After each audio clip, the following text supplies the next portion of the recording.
Então, bom dia a todos e a todas, sejam todos bem-vindos a mais esse encontro da Abraplip nesta manhã, iniciando mais uma semana. Meu nome é Thales, estarei como host nessa sessão, auxiliando nos bastidores o professor Marcos, que será o coordenador dessa sessão. Qualquer dúvida ou necessidade, vocês podem me mandar mensagem no chat. Vocês podem também ativar na barra inferior da tela de vocês. A nossa gravação já está em andamento. Convido a todos a ativarem a câmera para que a gente possa ter uma maior interação. O tempo estipulado para cada apresentação é de 20 minutos. E aí o tempo restante a gente consegue utilizar então para discussões e para perguntas. Caso notem qualquer problema de conexão, podem me comunicar. Passo então a palavra para o nosso professor Marcos, que já está conosco. Bom dia, professor. A palavra toda sua. Bom dia, Thales. Bom dia a todas, bom dia a todos. Sejam bem-vindos à 28ª edição da Abraplip, Associação Brasileira de Professores de Literatura Portuguesa. Nesse local, nesse momento, debatemos, falamos e interagimos sobre as literaturas de língua portuguesa. Vamos iniciar os nossos trabalhos hoje com as apresentações das comunicações orais de Marcelo Felipe Garcia, A Distopia da Palavra em Ecologia, de Joana Bertolo, a apresentação de Renata França Pereira, Paisagens do Abandono, considerações sobre a essência de lugar no romance A Desumanização, de Walter Ugumãe, o trabalho de Lígia Vanessa Penha Oliveira, Intimidação e Violência, uma análise de O Processo Violeta, de Inês Pedrosa, e, por fim, a comunicação oral de Aline de Almeida Rodrigues, O Tempo Transforma Tudo em Tempo, a violência sem quando de uma casa na escuridão, de José Luiz Peixoto. Os trabalhos terão a duração de 20 minutos. Quando estiver faltando 5 minutos, nós informamos a pessoa e depois, quando for finalizar o tempo, também informamos. Boas apresentações aí a vocês. Tenham todos aí um bom evento e boas comunicações. Marcelo, você pode começar. Você pode falar inicialmente como está o estágio da sua pesquisa, a vinculação à instituição. Fique à vontade. Certo, muito obrigado. Eu vou compartilhar aqui. Eu gostaria que vocês me dissessem se vocês conseguem ver. Inclusive, vocês me ouvem bem? Estamos ouvindo. Tá, maravilha. Muito obrigado pela resposta. Certo. Eu vou apresentar o trabalho, então, como o professor disse, intitulado A Distopia da Palavra em Ecologia, de Joana Bertolo. Meu nome é Marcelo Felipe Garcia, eu sou da UEL, Universidade Estadual de Londrina. Minha orientadora é a professora Thelma Maciel da Silva. E os órgãos que financiaram essa pesquisa foram o CNPq e a MCTI. Eu vou querer começar fazendo um breve resumo sobre a autora e sobre a obra. Joana Bertolo, ela estreou sua vida literária com o romance Diálogos para o Fim do Mundo, em 2009, e logo nesse ano, por esse romance, ela ganhou o prêmio literário Maria Amália Vaz. Em seguida, em 2012, ela lançou um projeto literário chamado Havia, Histórias de Coisas que Havia e Outras que Vai Havendo, onde ela reúne várias ideias e contos inacabados, em que todos começam com essa palavra havia, essa ideia de devir, de porvir, de algo em andamento mesmo. O Lago do Avesso, uma hipótese biográfica, 2013, é um romance que segue. O Inventário de Pau é um outro projeto interessante, onde ela reúne 18 contos que acompanham os 18 temas de um álbum chamado O Argentino do Deserto, se eu não me engano, de René Bertolo. E depois, Museu do Pensamento, mais um romance de 2017, e por fim, Ecologia, que é o seu romance mais novo, de 2018, que vai ser o objeto de análise dessa pesquisa. Falando um pouco sobre o enredo, então, dessa obra, é uma obra que propõe uma distopia onde a palavra começa a ter valor monetário, onde as pessoas precisam pagar para falar o que elas falam, para falar o que elas dizem. Isso chama-se plano de revalorização da linguagem, e ele surge depois de uma orquestra de ataques. Vem como uma forma de colocar uma segurança, como uma proposta de segurança, depois de uma orquestra de ataques que atinge o mundo inteiro, tem uma escala global, e faz com que as pessoas fiquem bastante amedrontadas. E esse plano de revalorização da linguagem, ele tem por fim, ele pretende, né, é, fazer um scan da atividade mental da linguagem e conseguir prever a partir dos pensamentos das pessoas, depois de ter esse scan, o que que elas podem fazer, o que que elas pensam, o que que elas vão pensar. Então, realmente conseguir controlar o pensamento, controlar o que se pensa, a fim de identificar o que uma pessoa é, pode ser ou vai vir a ser. Existem vários personagens que a gente acompanha. Eu coloquei alguns que são bastante recorrentes. Carolina e Tápio são um casal que tem umas crises ali entre eles tentam reconciliar várias partes do romance, mas, bom, eles têm o seu fim lá, não vou dizer aqui. É, e tem Lúcia, Pablo e Candela, é uma família. Lúcia e Pablo, eles também têm alguns problemas, mas eles fazem, conseguem se reconciliar. Candela é uma menina que tem uma ligação muito forte com a palavra, então é muito interessante ver como se desenvolve esse amor infantil pela palavra que ela tem quando a palavra se torna algo que é pagável, né? A Darla Walsh é a pessoa que iniciou tudo isso, é a pessoa que tem a intenção de fazer esse plano de valorização da linguagem.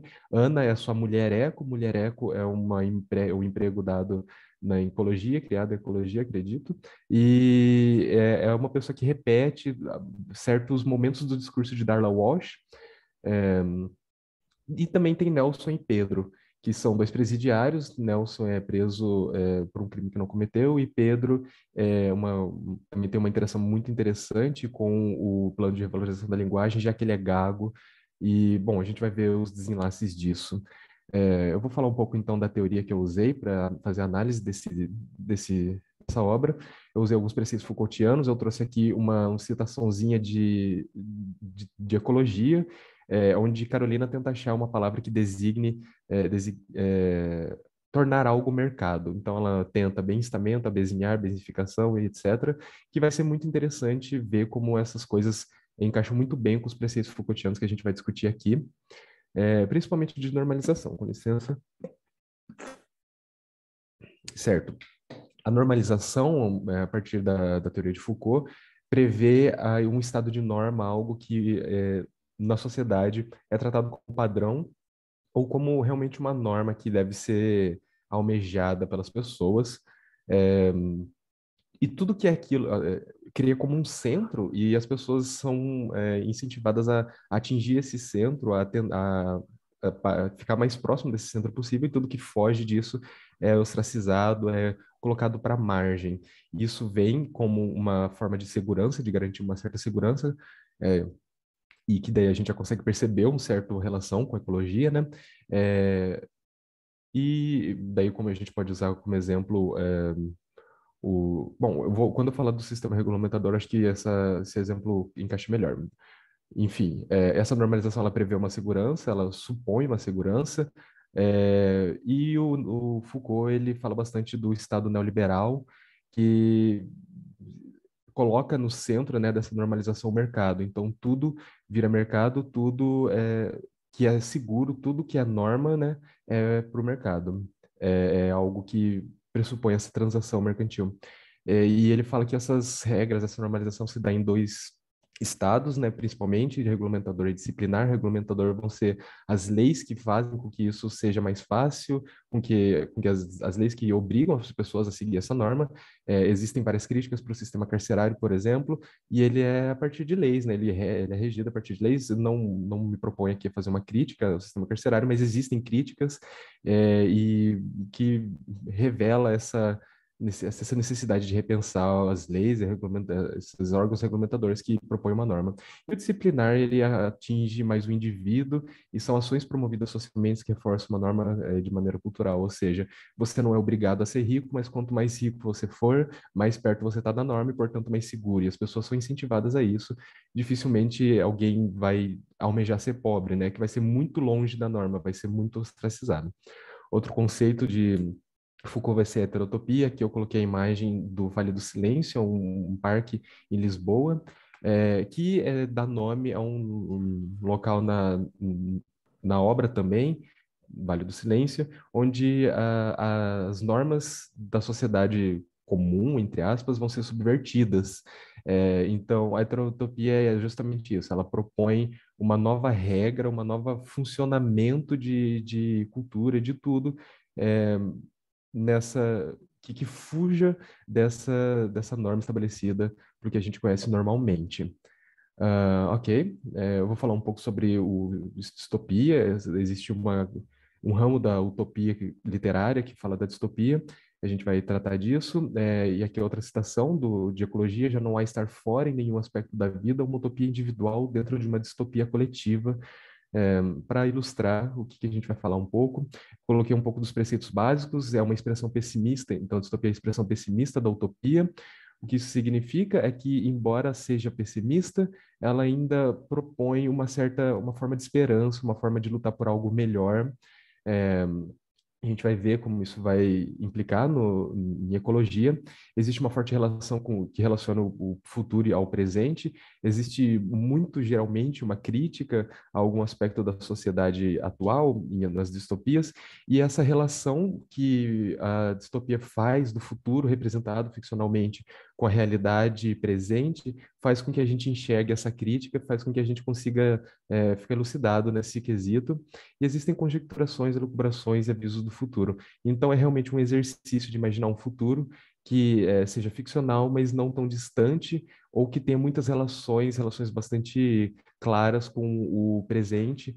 E esses avisos do futuro é justamente pensar que, embora esteja no futuro e seja ficcional, é uma possibilidade que não esteja tão longe quanto pode parecer de início, né?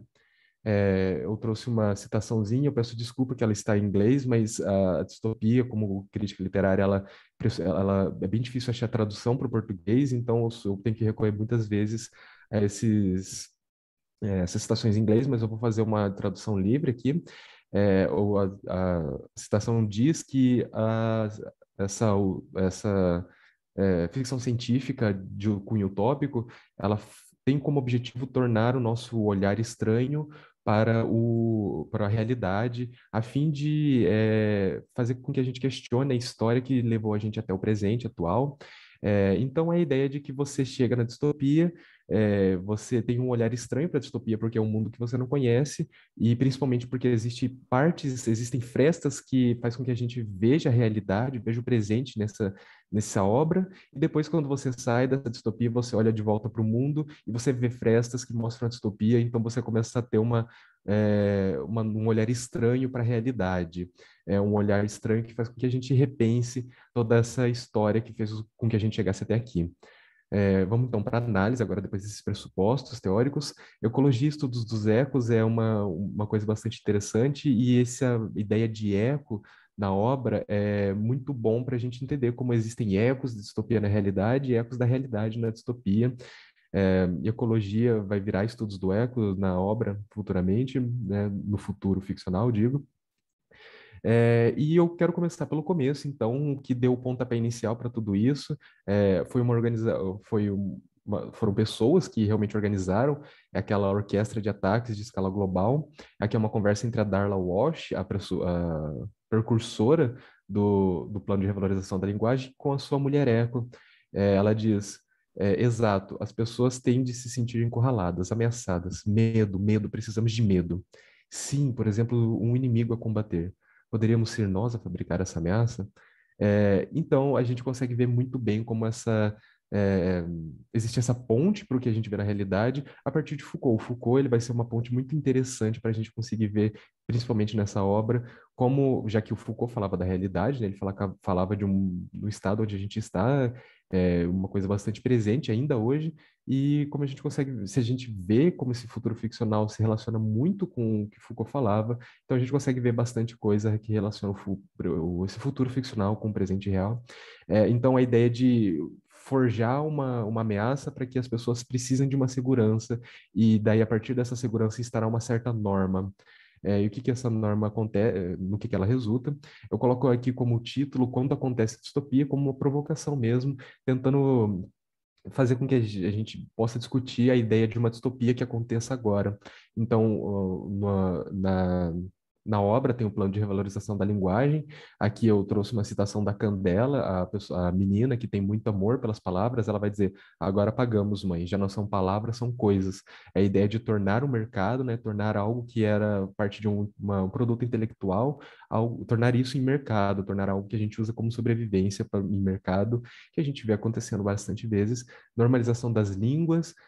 Eu trouxe outra citação: assiste à ascensão coletiva da figura fala barato, quem é pobre não fala. Então, a ascensão social como uma forma, uma coisa que as pessoas almejem. Então, a busca de ascensão social e como essa ascensão social ela está completamente conectada com a norma estabelecida no momento. Então, se a norma é pagar para falar, se isso é uma coisa que fica muito presente, então as pessoas vão se adequar a essa norma a partir desses novos pressupostos, né? Fazendo a ponte de novo com a ideia de Foucault. E remodelação da sociedade. Falar destas e de outras formas começa a mudar a forma como as pessoas pensam. E mudar a forma como as pessoas pensam sobre o mundo é mudar o mundo. E isso é uma coisa interessante, porque a gente acompanha a modelação de uma nova sociedade nessa obra, e o que faz com que a gente pense na nossa própria sociedade como algo modelado. E se existe uma modelação da nossa sociedade, a gente faz aquele movimento que Varsan pressupôs na citação que eu coloquei, de olhar para o mundo, olhar para toda a construção histórica como um olhar estranho, com um olhar de um pouco de dúvida, um pouco de ceticismo, e começar a questionar essas normas de fato, começar a pensar que elas são arbitrárias, né? É, e é por isso que eu coloco quando acontece a distopia, porque ela é mais presente também, né? Ela tem essa presença muito forte. A normalização das línguas, quando eu coloco ali, ela pode ser uma que fala da ascensão monetária, né? Ascensão social das pessoas. A gente pode ver de outras formas isso também. Pessoas que se privam de necessidades básicas para ascender socialmente. Isso é uma coisa que a gente vê acontecendo, né? Enfim, é, vamos dar seguimento aqui. Isso é uma citação do livro também, que fala: querem digitalizar o corpo e a consciência, querem ver como vai ser quando qualquer desvio for detectado antes do ato na intenção. Um terrorista, um enfermo, um devasso, querem saber se é verdade que todo desvio nasce do corpo. E desvio também é uma coisa que aparece, aliás, com esse mesmo nome na teoria de Foucault, que é a ideia de colocar essa nomenclatura, essa característica de desviado, de alguém que está fora, tem que ter algum tipo de desvio. Isso é simplesmente para designar alguém que não faz parte dessa norma que está sendo regida e que está sendo é, perpetuada. É geralmente colocado como uma forma de algo ruim, né? Você tem um desvio, você então está à margem, você é marginal. E como isso aparece na obra, existe uma representação do marginal, o terrorista, o enfermo devasso, pensando nessas palavras como coisas arbitrárias também, assim como desvio. Ali ele vai dizer: o plano final busca a previsão do que as pessoas são e podem ser, assim controla-se o que não se deve ser. Então, a ideia de que tão importante quanto controlar a norma, ou seja, o que as pessoas vão almejar ser, é controlar o que as pessoas não devem ser, o que as pessoas têm que se distanciar, a marginalia que as pessoas devem ostracizar, né? Fazer essa... Marcelo, Oi, faltam 5 minutos. muito obrigado. E na obra existe a figura do Pedro, que é o Gago, o amigo de Nelson, outro presidiário, que ele começa como beneficiado. O sistema ele não pega essa gaguez dele, por ele ser gago, ele não precisa pagar pelas palavras que fala, porque o sistema não tem essa capacidade inicialmente de captar as palavras dele. Porém, conforme o romance se desenrola, ele faz parte do sistema, e a partir do momento em que ele faz parte do sistema, ele começa a ter uma doença, uma bactéria que é misteriosa e incurável, e que ele nem tem dinheiro para pagar para fazer com que ela seja curada. E essa bactéria que é misteriosa, que não fala-se muito sobre ela, do que ela é especificamente, justamente a gaguez, porque agora ele faz parte do sistema. Então ele é um enfermo, e aqui a gente vê como enfermo é uma palavra que tem seu sentido arbitrário.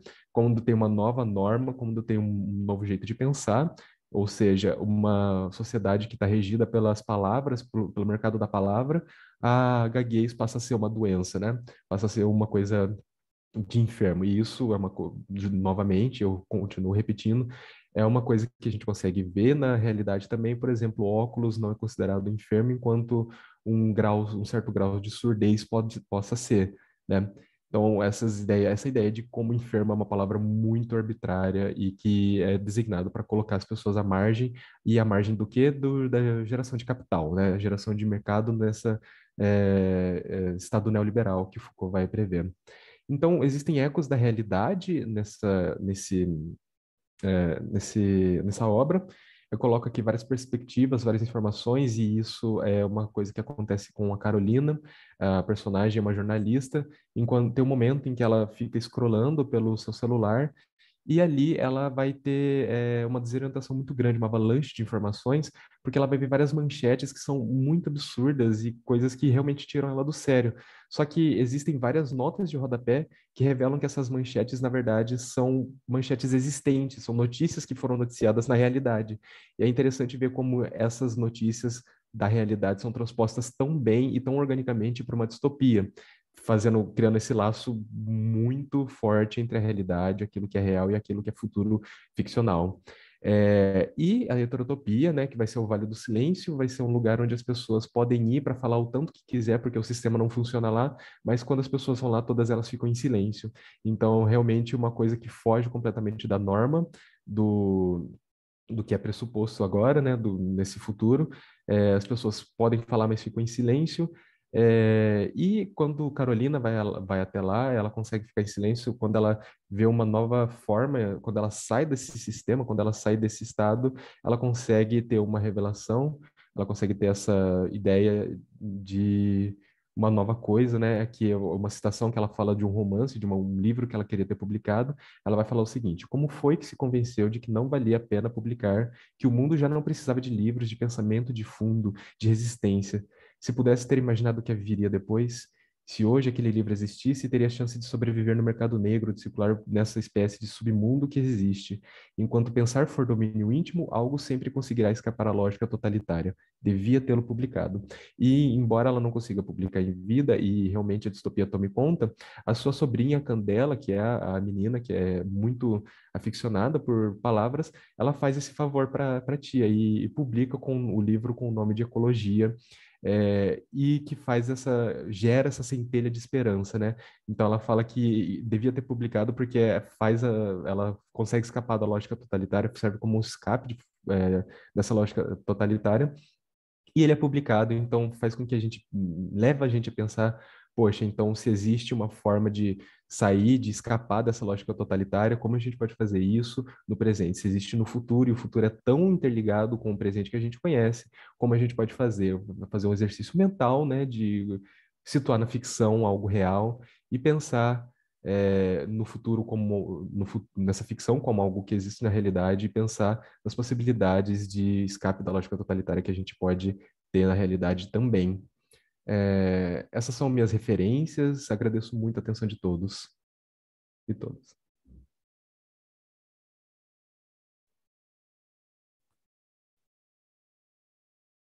Muito obrigado, Marcelo, pela sua apresentação. Agora continuamos as comunicações orais com a apresentação de Renata França Pereira, Paisagens do Abandono, considerações sobre a essência de lugar no romance A Desumanização, de Walter Hugo Manho. Olá, bom dia a todos e a todas. Todos bom dia, Renata. Bem? Escutamos. Certo. Bom, vou compartilhar aqui minha tela, iniciar minha apresentação. Bom, como o professor acaba de dizer, o título da minha fala é Paisagens do Abandono, considerações sobre a essência de lugar no romance A Desumanização, de autoria do Walter Hugo Manho. Eu me chamo Renata, sou do programa de pós-graduação em Letras da UFMA, e esse é um trabalho orientado pela professora doutora Márcia Moni.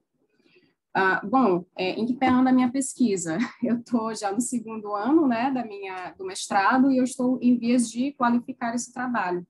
Esse recorte que eu trago hoje, ele traz uma das vias de análise que eu proponho, né? O meu trabalho, ele gira em torno de 2 obras, na verdade, do Walter Ugumã, e essa é uma delas. E as vias de análise que eu trago é relacionar as ideias de espaço e memória em torno de narrativas do luto, né? A desumanização é uma das obras que eu vou trabalhar, e para esse recorte eu trago apenas algumas noções sobre a ideia de lugar que se faz presente nessa obra. Bom, o meu aporte teórico-metodológico no que concerne as noções de espaço, o estudo do espaço, ele vai ser respaldado pela geografia humanista cultural, que é uma vertente da geografia, e por isso esse trabalho ele é de base interdisciplinar. Ela é uma vertente da geografia muito recente, né? Não tão recente, ele é a partir da segunda metade do século XX, e é uma vertente da geografia que se opõe bastante àquela geografia mais enrijecida, quantitativa, geografia analítica, né? Ela é uma geografia de base fenomenológica, então, dependendo da tendência da GHC que você vai encontrar, você pode ver influências de filósofos como Heidegger, como Merleau-Ponty, né, nos achados dos geógrafos que orientam essas pesquisas. Bom, a geografia humanista cultural vai ser, na verdade, um combo de 2 geografias até certo ponto distintas, mas que encontram aí algumas similaridades que permitem a associação, né, desses 2 campos. A geografia humanista, que já é mais da metade do século XX, e a geografia cultural, que foi surgida lá na década de 20 nos Estados Unidos. Então, elas podem ser associadas porque as 2 vão ter em comum que são vertentes da geografia que levam em conta o espaço vivido, tendo como fundamentação os princípios fenomenológicos voltados para a existência humana e a experiência de mundo. Alguns dos teóricos que eu trago para embasar as discussões são o Ifutuan, por exemplo, que é um dos grandes expoentes da geografia humanista, né? Ele é um dos nomes que, na verdade, cunharam o termo geografia humanista. E ele tem algumas obras que são bem basilares para essa vertente de estudos, né? São 2 obras, na verdade, que são bastante citadas, os livros Topofilia e esse aqui da imagem, que é o livro Espaço e Lugar, Perspectiva da Experiência, onde ele traz alguns conceitos que vão permear toda a obra desse autor, né? O conceito de topofilia, que, na verdade, não foi cunhado por ele foi cunhado pelo Gaston Bachelard, que eu vou falar um pouquinho mais à frente. Ele gira em torno de uma noção de afetividade que se desenvolve entre homem e terra, entre homem e espaços por ele habitados, certo? Então, segundo Tuan, topofilia inclui todos os laços afetivos dos seres humanos com o meio ambiente material. Esses diferem profundamente em intensidade, sutileza e modo de expressão, né? Então, topofilia é necessariamente um laço afetivo bom que você tem para com o lugar que você habita, né? E aí, em comparação, em contraste, na verdade, com essa noção de topofilia, o Tom vai falar sobre a noção também de topofobia, mais especificamente na obra Paisagens do Medo. Nessa obra Espaço e Lugar, o Tom ele vai trazer alguns conceitos bem importantes para a análise que eu trago aqui hoje, né? É um livro que foi publicado lá em 77 e onde ele vai conceber a ideia de espaço e a ideia de lugar, que podem ser compreendidos de maneira errônea como noções antitéticas, né? Mas o Tuan ele vai repetir muito ao decorrer dessa obra que são noções que são, na verdade, mais complementares. A noção de espaço e lugar, que eu vou explicar mais à frente, ela só pode ser entendida a partir do conceito de experiência, que o Tuan diz que é a partir da experiência que nós podemos dotar os lugares de qualidade e, a partir disso, a gente pode entender que percepção esse homem tem do lugar que ele habita. Então, a gente vai poder qualificar a partir da experiência se o que você habita é um espaço ou um lugar. E o que seria a experiência, então, segundo o Tuan? A experiência seria um termo abrangente para os vários modos através dos quais uma pessoa conhece o seu mundo. A noção de experiência para esse trabalho ela é muito importante porque a experiência gira em torno de uma perda, né, de luto. Então, os personagens vivenciando o luto, vivenciando uma perda, eles vão, obviamente, ter uma mudança muito grande, uma mudança muito drástica da percepção dos espaços que eles habitam, porque frequentemente são espaços que eles dividiam com as pessoas que eles perderam. Bom, e o que Tuan vai falar sobre essa diferenciação entre espaço e lugar? Ele vai dizer que, na experiência, o significado de espaço frequentemente se funde com o de lugar. Então, o espaço é mais abstrato do que o lugar. O que começa como um espaço indiferenciado transforma-se em lugar à medida que o conhecemos melhor e o dotamos de valor. A partir da segurança e estabilidade do lugar, estamos cientes da amplidão, da liberdade e da ameaça do espaço, e vice-versa. Então, espaços para o Tuan seriam aqueles pelos quais você transita, mas com os quais você não consegue estabelecer uma relação topofílica, uma relação de afetividade, né? São espaços indiferenciados. Enquanto que lugar são aqueles com os quais você consegue estabelecer uma topofilia, né? A casa, por exemplo, o lar, frequentemente são tidos como lugares prioritários, né, para o homem. Mas, obviamente, que isso depende também da experiência. E a gente vai ver que na obra que eu tomo como objeto de análise, a noção da casa enquanto lar, ela vai ser posta em xeque, né, por conta das experiências que ali se dão. O Tuan também traz dois conceitos bem interessantes nas obras dele, que são os de espaciosidade e apinhamento.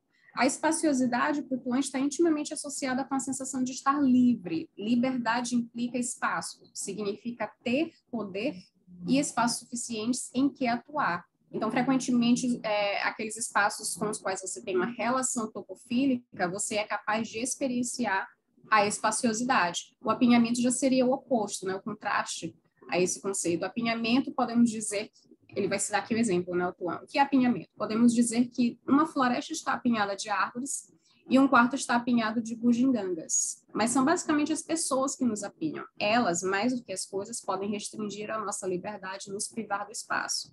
Então, o que pode trazer ao homem, ao ser, a noção de apinhamento, a sensação de apinhamento, não apenas gira em torno dos objetos ali dispostos no espaço, mas sim a experiência que você tem com as pessoas que também habitam aquele espaço.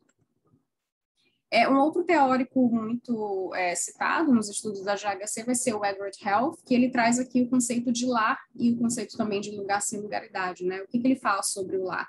O lar é onde as raízes são mais profundas e mais fortes, onde se conhece e se é conhecido pelos outros, onde o se pertence, né? Seria, na verdade, a essência do lugar, segundo Heath, o lar, né? Mas, repito, nesta obra, a noção de lar, ela vai ser posta em xeque porque ela muito se diferencia do que a gente percebe enquanto lar, enquanto lugar que você estabelece uma relação topofílica. E o Edward Heath também fala sobre o lugar sem lugaridade, que ele define como placelessness. Na verdade, esse termo lugar sem lugaridade é uma nota do tradutor em relação a essa obra em que esse conceito aparece, mas frequentemente ele aparece com o termo original mesmo, placelessness. E seria a ausência da capacidade de lugaridade, ou seja, da constituição de lugar. São lugares com os quais você não é capaz de estabelecer uma relação topofílica sob qualquer circunstância. Então, você vai chamar de lugar sem lugaridade, né? Muito parecido com o conceito de como o espaço é conceituado por Tuan. E o Gaston Bachelard, que não é, na verdade, um teórico da GHC, mas é um teórico que dialoga muito bem com os estudos da GHC por ser de orientação fenomenológica, né? O Bachelard é um filósofo, e, portanto, é um teórico bastante também associado a esse campo de estudos, né? Então, o Bachelard é epistemólogo, fenomenólogo e filósofo da imaginação. Uma das obras basilares para os estudos sobre o espaço vai ser esse livro aqui, A Poética do Espaço, né?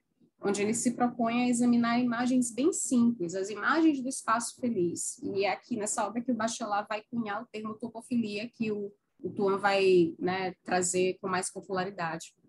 O Bachelard considera o espaço como instrumento de análise para a alma humana. E essa é uma obra que se configura num tratado psicológico, fenomenológico e poético a respeito das imagens desencadeadas a partir dos espaços recorrentes na literatura, como a casa, o Corão, o sótão, a cabana e outros. É um livro bem interessante, é como se fosse, na verdade, um compêndio sobre como você compreender os espaços da casa, né? Ele dedica alguns capítulos a estudar o Corão, a cabana, e é bem interessante como ele faz essas leituras. Bom, o Walter Ugumãe é um autor bem conhecido, né, um autor bem popularizado da ficção portuguesa, um nome bem de grande projeção na atualidade, né? Ele nasceu em Angola no ano de 71 e ele é radicado em Portugal desde pequeno. Além de romancista, ele atua, né, em várias áreas, é poeta, artista plástico, já teve banda também, editor, e ele é um autor bastante premiado, sendo que um dos maiores e mais recentes prêmios ele recebeu esse ano, no mês de julho, se não me engano, que foi o Grande Prêmio de Romance e Novela da Associação Portuguesa de Escritores pela obra Contra Mim, que foi um romance bem...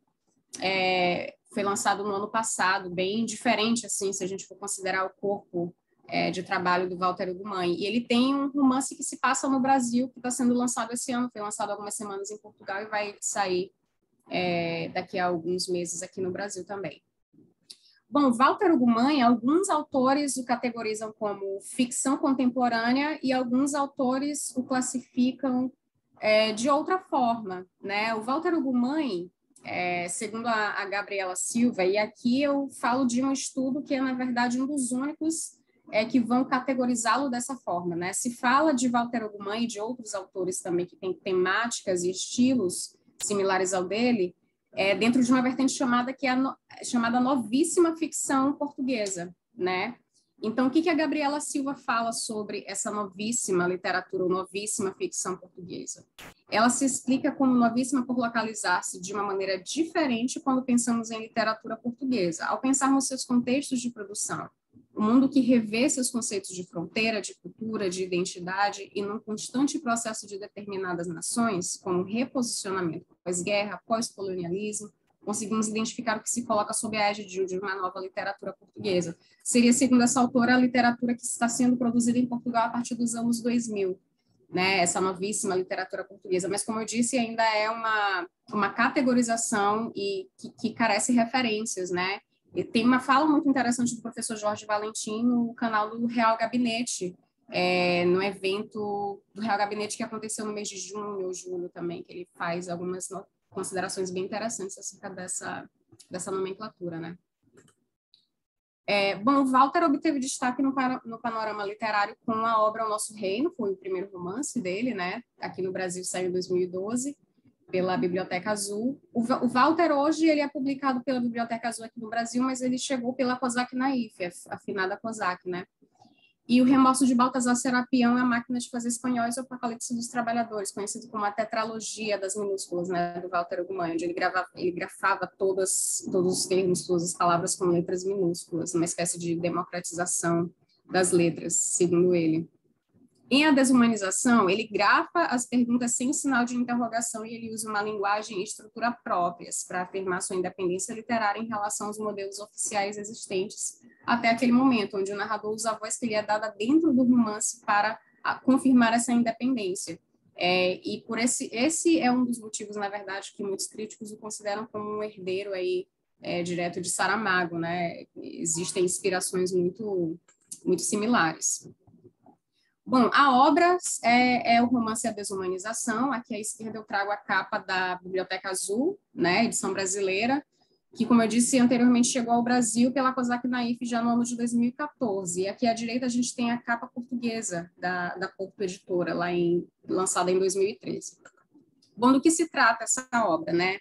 É uma obra que dá espaço para muitas vias de análise, né? Na minha dissertação eu trago espaço e memória, que nesse recorte apenas espaço. Também existem muitos estudos sobre o luto, né? Porque obviamente, o evento que vai servir como condutor para todas os outros acontecimentos. Então, existem muitos estudos sobre o luto também em relação a essa obra. Bom, é uma narrativa fugaz sobre a dor da protagonista Aldora, ou Ala, diante da morte de sua irmã gêmea Sigridur. No início da obra, a Ala ela tem 11 anos, né? E aí a gente vai acompanhando a jornada dela em relação à vivência desse luto. As meninas viviam em um pequeno vilarejo islandês, cuja paisagem é descrita como gélida. Esse, na verdade, o espaço onde se dá a obra, né? O espaço ficcional é um dos motivos pelos quais o Ugumãe ele vai ser considerado também um autor da novíssima ficção portuguesa, né? Ele descentra essa narrativa, é uma narrativa que é de um autor português que não se passa em Portugal. Então, ele tira ali do eixo que é considerado privilegiadamente eurocêntrico, né? E ele leva essa narrativa ali para a Islândia, para os fiordes islandeses.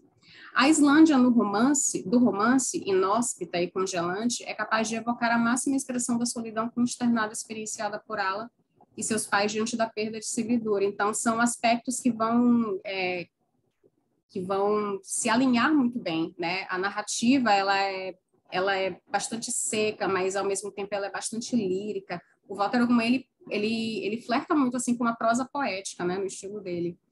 Então, isso em relação aos fiordes islandeses e a própria temática da narrativa vai ser um contraste bem interessante. Bom, prossigamos então com a análise. As irmãs gêmeas, né, elas passaram, depois da morte de uma delas, da Sigridur, passaram a ser conhecidas como a irmã mais morta e a irmã menos morta, sendo a Sigridur, a que de fato morreu, conhecida como a mais morta, e a Ala, que sobreviveu, a irmã menos morta. E a partir dessas denominação, que é feita pela própria mãe das crianças e também pelo vilarejo onde elas habitam, a partir disso, essa protagonista, ela começa a sentir o peso de ter sobrevivido na condição de gêmea. Então, existe o pressuposto do legado a ser vivido em nome da subsistência da memória da irmã. E a mãe dela frequentemente dizia... Pois não, está faltando professor? 5 minutos. Tá certo, professor, obrigada. Então, ela dizia, minha mãe, combalida e sempre enferma, tocou minha mão e disse, tens 2 almas para salvar ao céu. Então, existe esse pressuposto aí de um legado, né, da irmã, de carregar o nome e o legado da irmã que faleceu, né? E após o falecimento de Sigridur, existe uma reconfiguração das relações entre os pais e Eldora, sobretudo em relação a Ala com a mãe dela. Elas passam a nutrir uma relação de muito ressentimento, né? Sobretudo da mãe em relação a ela. O pertencimento, a ideia de lugar aqui nessa obra ela é muito peculiar, né? O pertencimento da Eldora está vinculado ao seu lugar de irmã enquanto complemento do outro. Então, a ideia de pertencimento ou de lugaridade nessa obra não pode ser associada unicamente aos espaços em que ela habita, né? Mas sim ao seu lugar de irmã. O Ifutuan, ele vai colocar na obra dele topofilia exatamente isso, que o lugar ele não precisa ser necessariamente associado a uma configuração espacial, o que é uma noção um tanto... lembrando que o Ifutuan ele é um geógrafo, né? É uma noção um tanto diferente, né? Para essa disciplina, para essa área de estudos. E é exatamente isso que o Tolles vai reforçar, que a noção de lugar ela não precisa estar necessariamente vinculada a um espaço físico, e é exatamente isso que a gente vai encontrar nessa obra. As crianças, segundo Tuan, têm seus pais como lugar primeiro, pois o adulto que lhe protege é para ela uma fonte de alimento e paraíso de estabilidade. Então, depois desse lugar primeiro que ela vai vivenciar a noção de lugar vinculada a essa irmã gêmea que ela perdeu, né? Existe a noção de lar, que eu li agora há pouco, trazida pelo Edward Heath, que se contrasta muito com a noção de lar que a gente encontra nessa obra. A mãe da pequena Ala infligia todo tipo de torturas e de violências e mutilações à filha. E esse ambiente em que ocorriam essas agressões era uma própria casa. Por isso é que a Ala passa a estabelecer uma relação de apinhamento e não topofílica ou topofóbica para com a sua própria casa, porque era lá que ela vivenciava essas agressões, essas mutilações por parte da mãe. Então, ela existia, obviamente, um sentimento de apinhamento muito contundente aí. Então, o lar, anteriormente considerado centro de significados, passa a ser percebido pela personagem como um lugar sem lugaridade, pois existe uma ausência da capacidade de lugaridade, ou seja, da constituição de lugar. Para o Bachelard, e o Bachelard, repito, ele conduz estudos sobre a casa, ele fala o seguinte, a casa afasta contingências, ela multiplica seus conselhos de continuidade. Sem ela, o homem seria um ser disperso. Ela mantém o homem através das tempestades do céu e das tempestades da vida. É o corpo e a alma, é o primeiro mundo do ser humano. E é na casa, obviamente, que a casa seria o recinto ali de lembranças, né? O lugar de memória. Muito interessante, muito importante. E a Ala não consegue mais estabelecer essa noção de afetividade ou de lugar de lembranças para com a casa dela.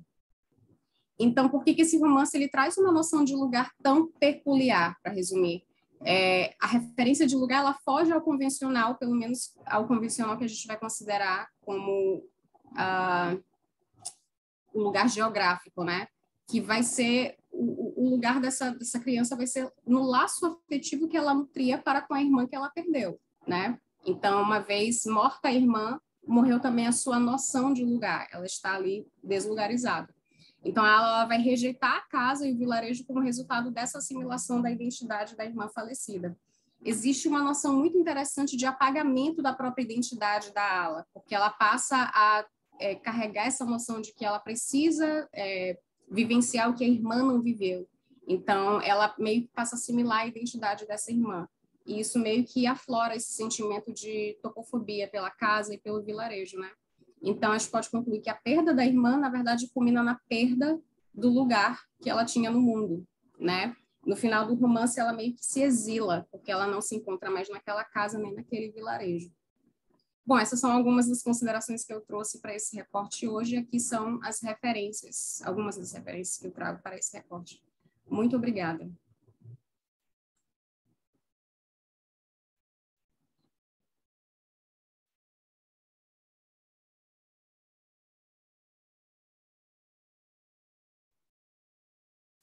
Muito obrigado, Renata, pela apresentação. Continuamos as apresentações das comunicações orais. Agora teremos o trabalho de Lígia Vanessa Penha Oliveira, Intimidação e Violência, uma análise de O Processo Violeta, de Inês Pedrosa.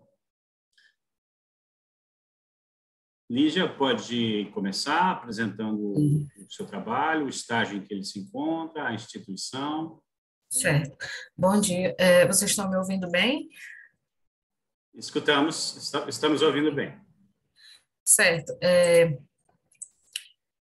Bom dia a todos, né? Meu nome é Lígia Vanessa, eu sou mestre em letras pela Universidade Federal do Piauí, Estadual do Piauí, e estou atualmente como doutoranda na Universidade Federal de Goiás, sob a orientação do professor Jorge Alves Santana. Atualmente eu desenvolvo uma pesquisa de doutorado intitulada Minoridade e Consentimento na Literatura Portuguesa Contemporânea. E essa apresentação, essa comunicação que eu irei apresentar hoje é um recorte dessa minha pesquisa, né? E se intitula Intimidação e Violência, uma análise do processo violeta, de Inês Pedrosa. Eu dividi, aliás, o professor pediu para falar, né, sobre o estágio que está a pesquisa. Eu ainda sou praticamente caloura, agora que eu cumpri os créditos, e estou ainda no processo de adaptação do projeto, né? Do projeto de tese. Eu dividi a minha fala em 4 pontos, né? E são eles protocolos de abertura do processo, né? Fazendo uma alusão ao próprio título da obra, autos processuais, vítimas e agressores em julgamento e alegações finais, no caso seriam nossas considerações. Eu peço perdão, né, aos colegas, porque eu não elaborei uma apresentação de slides e eu vou apenas fazer a leitura do texto, porque eu não tenho assim tanto domínio do tempo, né? Aí eu acho que lendo o texto eu consigo controlar mais isso. Então eu vou iniciar aqui a minha leitura, entendeu? Intimidação e Violência, uma análise de processo violeta, de Inês Pedrosa. Protocolos de abertura do processo. Aqui realizaremos a leitura analítica da obra O Processo Violeta, de Inês Pedrosa, escritora nascida em Coimbra, Portugal, em 1962. Entendemos sua relevância para a literatura portuguesa por suas publicações ao longo da sua vida literária. 26 livros, entre os quais se sobressaem 7 romances, né, inúmeros prêmios dentre esses romances. Sobre sua obra, encontra-se publicada em países como o Brasil, a Espanha, a Itália, a Croácia, a Alemanha, né, dentre outros, Estados Unidos, e a sua mais recente obra, O Processo Violeta, foi publicada ainda apenas em Portugal, né, pela Editora do Porto. Não sei se vocês estão me vendo, porque eu fechei aqui a janela, essa obra aqui, O Processo Violeta, de 2019. Continuando aqui. Como mencionado, né, essa obra é a mais recente publicação inédita, e aqui pretendo não só apresentar a obra, para quem ainda não conhece, mas também verificar alguns aspectos da violência que estão presentes nela, os quais englobam a violência contra a mulher e, mais explicitamente, a violência sexual. Esta pesquisa também se mostra relevante na medida em que analisa esse tipo de violência em uma obra escrita, né, por uma mulher, de autoria feminina, né, e que traz como personagens mulheres da sociedade portuguesa dos anos 80, além de outras personalidades históricas e personagens femininas do Ocidente literário. As mulheres, como se sabe, foi relegada à escrita da história em decorrência da sua falta de instrução e do poder patriarcal exercido sobre elas. Nesse sentido, Virginia Woolf indica 2 situações um pouco distintas, porém conectadas: a necessidade e a possibilidade de recontar ou suplementar a história. pois, abre aspas, a história das mulheres é uma história de exclusão, de apagamentos, de sabotagens e de desvalorizações, conforme a Gerda Lerner. História essa não entendida como dado a ser objetivado descritivamente ou naturalizado, mas entendida como um processo, com seus condicionantes e mudanças, com seus gritos e seus silêncios. As mulheres foram postas em um lugar criado pelo patriarcado até então vigente, o qual determina as normas, né, entre aspas, a serem seguidas. Na obra pedrosiana, inscrevem-se a história de 4 mulheres, as quais, em suas trajetórias, nos questionam sobre a moral que vigora na sociedade portuguesa daquela época e atualmente, como a própria Inês Pedrosa ressalta em uma entrevista. Abre aspas. A única moral do romance é a interrogação de todas as morais instituídas. Fecha aspas. Assim, o seu romance indaga, né, a permanência de alguns preconceitos fixados em uma sociedade que vive as mutações sociais dos anos 80 para os anos 90. Autos processuais. Conforme Angela Davis, o estupro é um problema epidêmico, em que poucas mulheres não foram vítimas de tentativas ou tiveram abusos consumados. Esse é um assunto também bastante abordado na ficção, entretanto, ainda é pouco explorado em estudos teórico-literários. Há uma relação entre a arte e a vida, e essa ficcionalização da vida dissemina aforismos que fixam que o homem possui uma conduta animalesca e que a mulher que deve suprir os seus impulsos, aceitando isso como uma tendência natural. Contudo, esse ato não consentido não ilustra comportamentos dos animais, porque até mesmo gorilas, né, animais que representam força e virilidade, eles esperam o consentimento da fêmea para agir sexualmente, o que esclarece que o estupro não vem de pulsões biológicas, mas sim das relações socioculturais. Esse viés corrobora-se nas discussões de Rebecca Solnit, que estabelece que o estupro é como a recusa da vulnerabilidade, é o sentimento de estar em seu direito, a fúria para controlar ou para impor ordens. O corpo masculino age como uma arma e o corpo feminino para ele é um inimigo. Também Kate Millett enfatiza que o domínio dos homens e a subordinação das mulheres denomina-se política sexual, né? E pode ser visto tanto diariamente quanto na ficção. E é na ficção de Inês Pedrosa que iremos observar essa formulação que se confirma também a partir da fala de Safiotti, que ressalta que, abre aspas, os condicionamentos sociais induzem muitos a acreditar na incontrolabilidade da sexualidade masculina. Obviamente, aliás, fecha aspas, obviamente a sociedade é regida por leis que moldam os comportamentos em coletividade. Se todos crescem que não são passíveis de controlar os seus próprios impulsos sexuais, haveriam muito mais estupros e outros atos de violência. Contudo, a própria Safiotti afirma, as regras sociais são passíveis de transgressões e são efetivamente violadas. A obra de Inês Pedrosa, aqui analisada, explora essas violações ao citar personalidades da história e da ficção, além das próprias personagens criadas pela Inês, né, que são trazidas ao contexto português como exemplos. Aqui eu cito um trecho da obra, em que diz, na página 28, a mulher de Edgar Allan Poe tinha 13 anos quando casou com um escritor em 1835. Ao longo da história do mundo ocidental, praticamente até a entrada do século XX, jovens e adolescentes, por vezes até meninas impúberes, foram vendidas em casamentos a velhos varões, que, em muitos casos, nem sequer haviam visto. Catarina de Médici casou-se em 1533, aos 14 anos. Sobreviveu 30 anos ao marido, que finou cedo, aos 40 anos. 2 séculos mais tarde, Maria Antonieta casou-se, também aos 14 anos, em abril de 1770. Fecha aspas, né, do trecho. São mulheres que não tinham idade para consentir qualquer tipo de relação, no entanto, foram por muito tempo obrigadas a consentir em uniões matrimoniais e relações de subordinação pela sociedade da qual faziam parte, pois elas não tinham sua autoridade legitimada como as dos homens, ou não tinham autoridade nenhuma. Devido ao silenciamento a que foram relegadas as mulheres, não há diálogo ou tentativa de escolha. O não da mulher não é audível.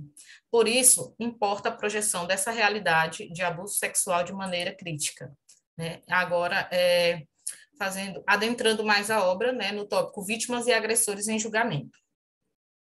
As principais violências visualizadas na obra pedrosiana são praticadas contra as personagens femininas, sendo a violência abre aspas, a ruptura de qualquer forma de integridade da vítima, física, psíquica, sexual ou moral, conforme Safiotti. Nesta discussão, trataremos dessa visualização apenas em duas personagens, né? Ana Lúcia e Violeta. Se gritares, segue-te. Né? Isso é o que um aluno de 14 anos se dirige à sua professora em um ato que viola sua intimidade e sua dignidade. Ana Lúcia, de 27 anos, até aquele momento considerava-se lúcida, abre aspas. Ana Lúcida chamavam-me, e ainda bem, fecha aspas. Entretanto, sua lucidez se esvaiu com o ato brutal, seu discernimento se dissipou em medo, pois, abre aspas, ninguém sabe quem será na imobilidade do pânico, fecha aspas. Né? Essas são falas da própria Ana Lúcia. Ana Lúcia é uma professora jovem, recém-formada, que consegue um emprego como professora substituta em uma abastada escola portuguesa. Ela, logo no início da sua experiência do magistério, vive um drama pessoal resultante da violação por um aluno, de apenas 14 anos, que a agride, chantageia e estupra, fazendo ameaças à sua vida. Se gritares, né, aqui eu cito um outro trecho da obra, se gritares, corto-te a meio, corto-te os olhos a meio, ficas a ver a dobrar como os bêbados. O meu violador não viu os 16 minutos do filme, não terá sido na faca de Buñuel que aprendeu a aterrorizar-me. Obedeça enquanto me viola. Facilita, abre-te, não te faças difícil, Soutora sabe tudo. Atrás dos caixotes do lixo da escola, informa-me que nem pensa em apresentar queixa. Dirá que foi seduzido por mim. Tem apenas 14 anos e a família toda jurará que sim. A professora abusou dele com aqueles decotes impróprios e de uma educadora. Vergonha inédita, numa escola de bons costumes onde eu não passo de uma provisória. Fecha aspas. O filme a que Ana Lúcia se refere é O Cão Andaluz, de Buñuel e Dalí. Filme surrealista que reúne imagens como a de uma, conforme a ABMIC, né, a Associação Brasileira de Cinema, reúne imagens como a de uma mulher tendo o olho fatiado, um homem com formigas literalmente saindo da palma da mão, padres e burros mortos em cima de um piano. O filme, né, O Cão Andaluz, é de apenas 16 minutos, nos quais imagens bizarras e surreais são visualizadas e que podem fazer sentido ou não a quem as assiste. No trecho acima, visualizamos o ato de estupro que foi vivenciado por ela, na saída de um dia de trabalho. Ao citar o filme, percebemos que ela não entende o ato no momento em que ele acontece, fazendo uma analogia do que vivencia e do filme. Ela visualiza a ameaça da navalha como algo surreal, sendo que este movimento, conforme Justin, procurava dissolver as barreiras do interdito e do sentido, as fronteiras que dividiam o sono e a vigília, a razão e o delírio. Ana Lúcia vê-se em um impasse após resgatar sua lucidez. Entende que a violência sexual perpetrada contra si não poderá ser denunciada, pois ela é a pessoa mais velha naquela situação. E a sociedade não entenderia e ela acabaria sendo presa. Outra observação sobre o trecho citado acima é que, na visão de Ana Lúcia, a sociedade não reconheceria seu trabalho como professora. E a culpa seria sempre sua, pois suas roupas eram impróprias para uma educadora. O que detém sentido, pois, relacionando a arte à vida, a ideia de promiscuidade feminina como estímulo de assédio e agressão sexual, em julgamentos de crimes sexuais, por vezes, para livrar o acusado das queixas, constrói-se a imagem da mulher promíscua, infame, ou seja, desvaloriza-se a vítima. Muitas vezes julga-se o comportamento da vítima ao invés do acusado. Para incriminar seu agressor em crimes sexuais, a própria vítima precisa provar ser incorruptível. Essa conduta de desvalorização da vítima nos tribunais gera situações vexatórias para a vítima e não para o agressor. A descredibilidade induz ao silenciamento, e as autoridades muitas vezes preocupam-se com o futuro do agressor e não da vítima, o que reforça a impunidade dos agressores e o silenciamento das mulheres que são vítimas de abuso. Assim, Ana Lúcia não acha-se capaz de levantar provas, escolhe então o silêncio sobre a sua violação. Escolhe recolher-se, deixar o magistério, fingir que nada aconteceu. O que nos remete, mais uma vez, à fala de Safiotti, que diz, né, as mulheres, né, o trecho de Safiotti, as mulheres são amputadas, sobretudo no desenvolvimento e uso da razão e no exercício do poder. Elas são socializadas para desenvolver comportamentos dóceis, cordatos, apaziguadores. Os homens, ao contrário, são estimulados a desenvolver condutas agressivas, perigosas, que revelem força e coragem. Fecha aspas. A pouca experiência de Ana Lúcia nos faz pensar exatamente sobre a sua decisão de deixar o magistério. Ela visualiza que o que aconteceu poderá, além de se repetir, gerar novas violências depois que foi brutalmente violada, tenta se desvencilhar da dor e fugir para um lugar seguro. Vai para a casa de Violeta, uma amiga. Lá, abre aspas, levou-me debaixo do braço para o seu quarto, sentou-me na cama e limpou-me as feridas. E, acariciando-me as mãos, disse-me do tom suave e firme das boas mães que devia ir à polícia e ao hospital. Retorqui-lhe no tom firme e neutro da falsa serenidade que não tinha reconhecido o meu violador. E que não valia a pena fazer queixa, nunca o apanhariam. Toda a gente na escola acabaria por saber o que me acontecera e lá seria a nesga de autoridade que eu conseguira alcançar junto aos alunos. Nunca lhe diria que tinha sido um aluno, um garoto de 14 anos, a fazer-me aquilo. Ainda que ela acreditasse que eu não tinha provocado, ninguém mais acreditaria. Violeta, a quem Ana Lúcia recorreu para pedir socorro, não conseguiu inverter totalmente a ideia de Ana Lúcia deixar o magistério. No entanto, convenceu-a a ficar na escola ao menos até o fim daquele período escolar. Depois, poderia pedir nova colocação em outra escola. Conforme Ana Paula Araújo, abre aspas, estupro é o único crime que a vítima é que sente culpa e vergonha, fecha aspas. Ana Lúcia, claramente em choque e envergonhada depois do ocorrido, ainda pensa na sua autoridade enquanto professora, no respeito que conquistara não entre todos os alunos, pois aquele que a violara sexualmente continuou a frequentar suas aulas como se nada tivesse acontecido. E pior ainda, ameaçando-a e desrespeitando-a em seu ambiente de trabalho. Um trecho da obra. O jovem prescrutava-me durante as aulas, um olhar de pântano, parado, fétido, triunfal, e fazia questão de nem sequer olhar os exercícios. Eu simplesmente fazia de conta que não via. E, na verdade, conseguia observar a turma sem sequer pousar nele o olhar. Embora temesse que o fedor dos seus olhos fosse revelador como um disco iluminado, entregava-me os testes em branco. Eu escondia-os, preenchia-os em casa e dava-lhes notas altas. Não me orgulho desta cedência à chantagem, mas também não me envergonho. Fiz o que tive que fazer para sobreviver. Fecha aspas. Ainda em relação ao sentir-se culpada, essa conduta é comum em atos de abuso. A vítima sente-se culpada pensando que estava no lugar errado, com a roupa imprópria, e ainda isso se dá porque a sociedade prega, principalmente a sociedade portuguesa dos anos 80, tipos rígidos de comportamento. Na obra pedrosiana, Ana Lúcia, apesar de ser a vítima, age como se fosse a culpada e cede às chantagens e ameaças por saber que o aluno pode fazer pior. Um outro aspecto a ser observado é que no contexto em que o abuso acontece, contexto escolar, esse tipo de abuso se manifesta como uma das diversas demonstrações da doutrinação patriarcal, como uma necessidade dos homens de demonstração de poder ou domínio sobre as mulheres. Conforme Araújo, o maior prazer do estuprador é a dominação, que é feita por intermédio do sexo, o que deixa até o prazer como ato em si em segundo plano. Isso explica muito a motivação de um estupro, afinal, sexo não é algo tão difícil assim de conseguir, principalmente hoje em dia. Portanto, se fosse só uma busca por prazer sexual, os estupros seriam menos recorrentes e teriam menos índices, mas isso, infelizmente, não é o que ocorre. O que o agressor quer é dominar a vítima, sentir-se mais forte, exibir que está no controle e, assim, reafirmar a própria sexualidade. Fecha aspas. Essa demonstração de poder pode ser visualizada na obra a partir das falas das pessoas que fazem parte do próprio contexto, né, escolar ou familiar, quando descobrem outras violações intergeracionais também vistas na obra. O próprio pai de Hildo, que é um outro aluno adolescente de 14 anos... Faltam 5 minutos.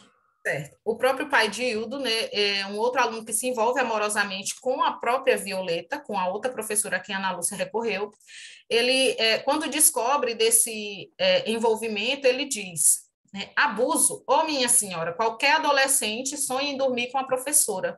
Se o miúdo conseguiu realizar esse sonho, melhor para ele, né, sendo que o filho dele tem apenas 14 anos. Ou como alguns jornalistas que ficam em dúvida se colocam ou não a foto, né, desse aluno que foi abusado.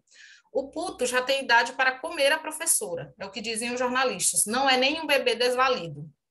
Fecha aspas. Essas afirmações refletem a construção patriarcal da sociedade portuguesa, que também nos relembra o que Carole Paterman enfatiza quando diz, né, que a dominação dos homens sobre as mulheres e o direito masculino de acesso sexual regular a elas estão em questão na formulação do pacto original. O contrato social, né, da família é uma história de liberdade, o contrato sexual é uma história de sujeição. O contrato original cria ambas, a liberdade e a dominação.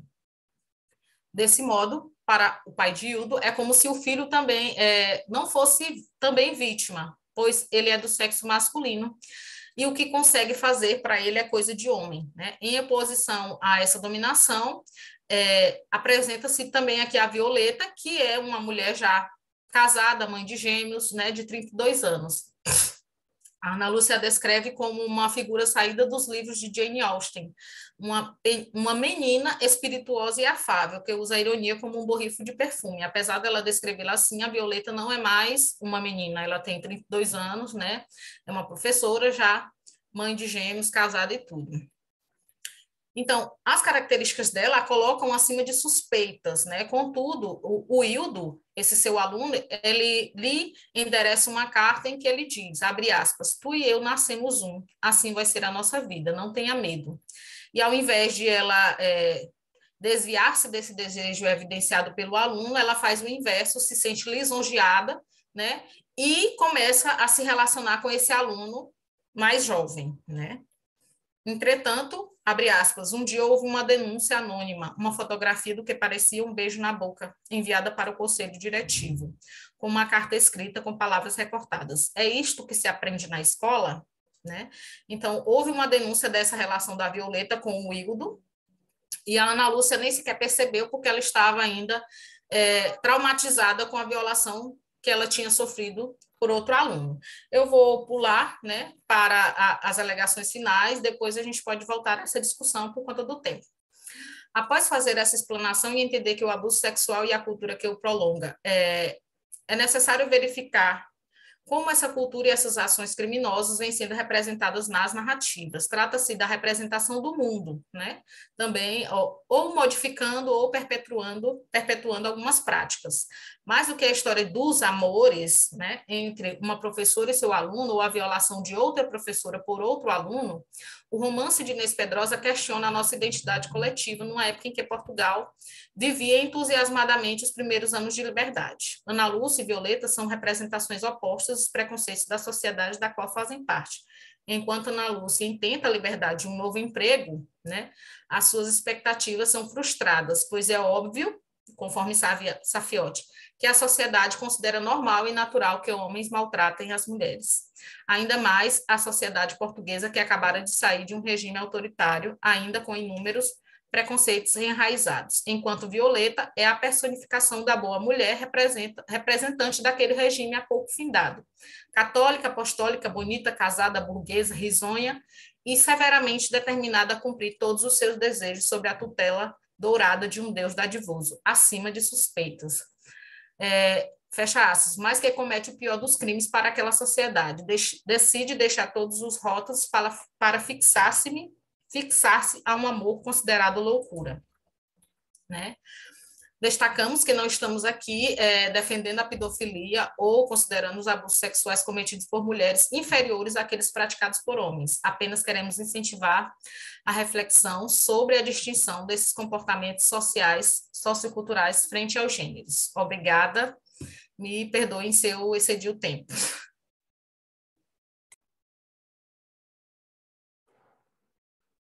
Muito obrigado,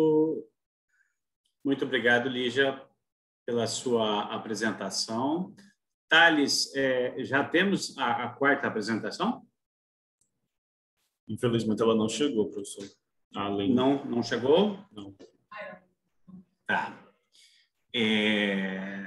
Bom, a gente pode começar a fazer as perguntas. Thales, nas mensagens da chamada temos perguntas?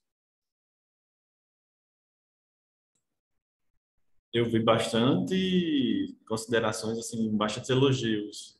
Perguntas em si, não vi nenhuma específica, mas o pessoal gostou bastante das apresentações do Marcelo, da Lígia, da Renata E desde já meus parabéns também aos três pelas ótimas apresentações. Tá. Então, vamos começar a fazer algumas perguntas, alguns debates, né? Eu prefiro fazer separadamente para cada um e para cada uma, né? Se eu fizer todas agora, aí a gente acaba dispersando e não recordando especificamente cada uma delas, né?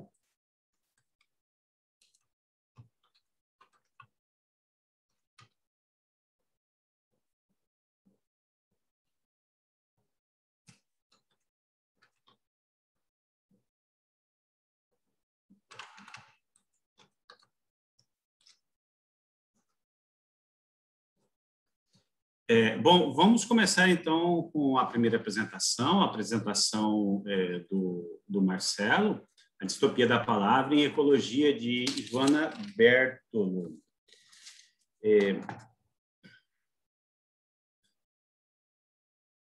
Pois não? Gostei bastante da sua apresentação, Marcelo, gostei bastante do tema, da obra tratada, da abordagem que você escolheu, dos referenciais, dos recortes, né? Você fala bastante aqui da atuação do aparato repressivo, né? A gente tem essa grande contradição, chega a ser um paradoxo, né? Os bilionários propõem para o planeta o Estado mínimo, né? Mas eles nunca abrem mão do aparato repressivo, né? Para controlar a população, né? Até mesmo nessas iniciativas que eles têm de fazer reformas nos países periféricos, né, que é desmontar o Estado de opressão, o aparato repressivo, esse nunca é desmontado, né? E estado de bem-estar social, cada vez eles vão diminuindo mais. Poucos países ainda mantêm, como os do norte da Europa, como Suécia, Finlândia, Noruega, enfim, os países que aproveitaram a Segunda Guerra Mundial, aproveitaram as contradições entre as grandes potências para exigir aquilo que o povo necessitava: saúde, educação, habitação, cultura, esporte, enfim, o mínimo, né, que se pede aí numa civilização próspera e com alto grau técnico e tecnológico. É bastante interessante aqui, né, esse horizonte, né, que aponta esse controle do mercado sobre as sociedades, né, a coisificação da palavra, né, a palavra está relacionada aqui a um dos grandes atributos do ser humano, né, a linguagem. Existem outros animais que têm linguagem bastante apurada, né, como baleias, golfinhos e tal, né, mas no ser humano são milênios e milênios de história que criam interações que outros animais não conseguem fazer por conta desse cabedal histórico que é transmitido, né?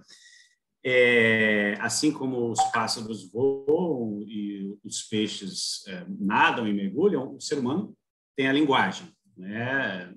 Nas suas diversas variantes e formas de expressão.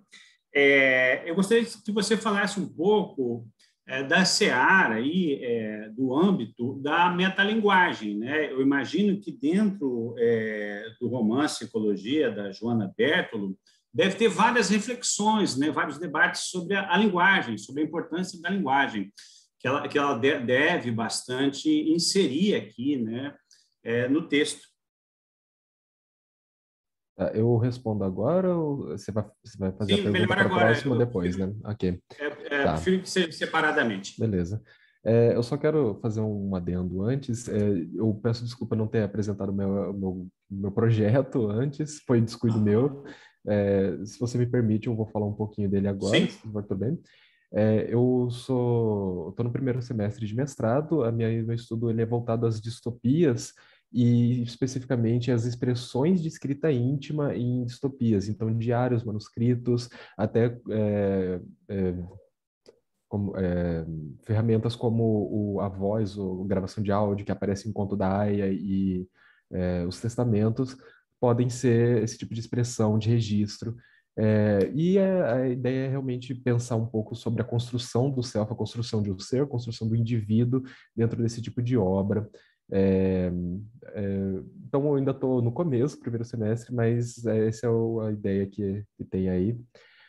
Agora, sobre o que você fala da metalinguagem, sim, realmente tem bastante, afinal de contas, né, é um livro, e a primeira metalinguagem que se vê, na verdade não a primeira, mas uma das mais presentes é que o livro publicado que eu havia citado da Carolina no final, que gera essa centelha de esperança, chama-se Ecologia, e o nome desse livro é Ecologia. Então, o livro que gera esperança lá tem o mesmo título desse livro que nós estamos lendo, e faz a ideia, né, de pensar que talvez esse seja de forma de expressão da Joana Bertolo, de achar algo que realmente talvez tenha um impacto, o jeito dela de tentar fazer esse escape da lógica totalitária. Eu concordo muito com o que você disse sobre todos os preceitos que aparecem bastante em Foucault também, é,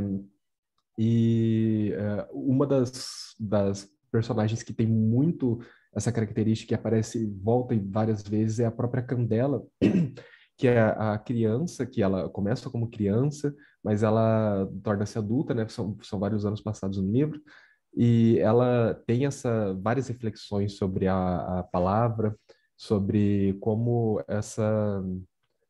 isso é encantador para ela. E esse encantamento de uma criança, sabe? Esse encantamento infantil que retorna até quase a magia, e em certo momento a palavra é dada como magia para a Candela.